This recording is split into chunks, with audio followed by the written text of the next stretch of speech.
Nous en venons aux explications de vote. La parole est à Monsieur Joël Giraud pour le groupe radical républicain, démocrate et progressiste.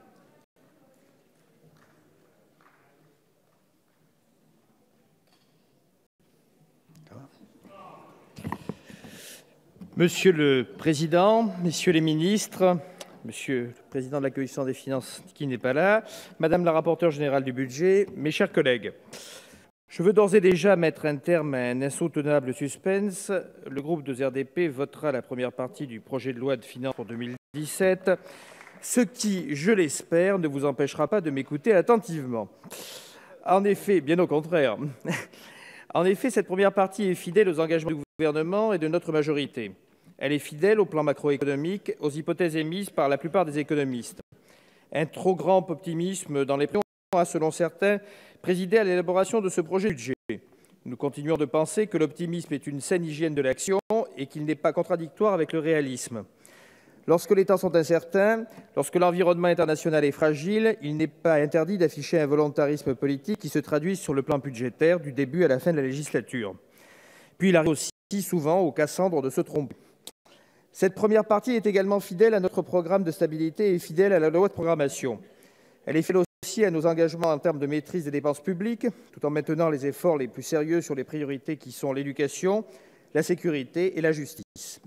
Fidèle aussi aux engagements en termes de baisse des impôts pour les classes moyennes engagés depuis juillet 2014, tout en renforçant, et c'est là une différence notable avec les bancs de l'opposition, le recouvrement de l'impôt sur la fortune.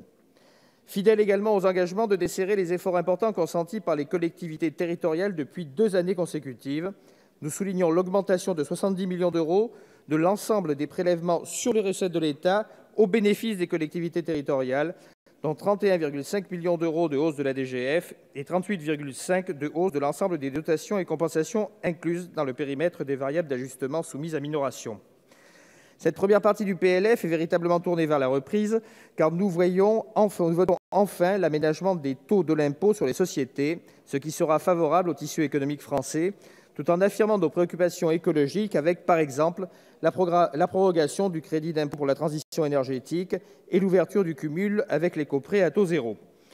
À l'issue du travail en séance publique, avec l'approbation du gouvernement, puisque je note l'absence de deuxième délibération sur des sujets qui nous ont longuement occupés, le texte s'est notablement amélioré.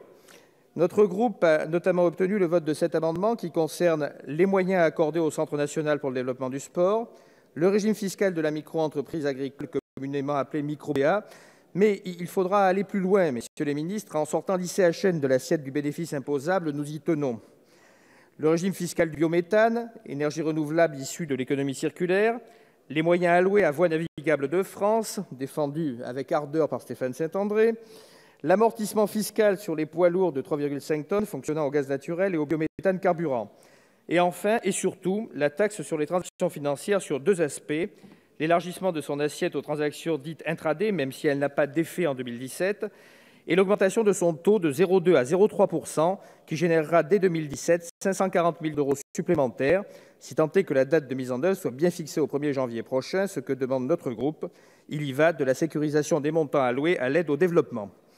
Le projet de loi de financement de la sécurité sociale qui sera discuté cette semaine sera l'occasion pour notre groupe de défendre des propositions, et notamment concernant la CSG acquittée par les personnes retraitées modestes, dispositif qui sera complémentaire à ce que nous votons ici en première partie du projet de loi de finances pour 2017. Je vous remercie.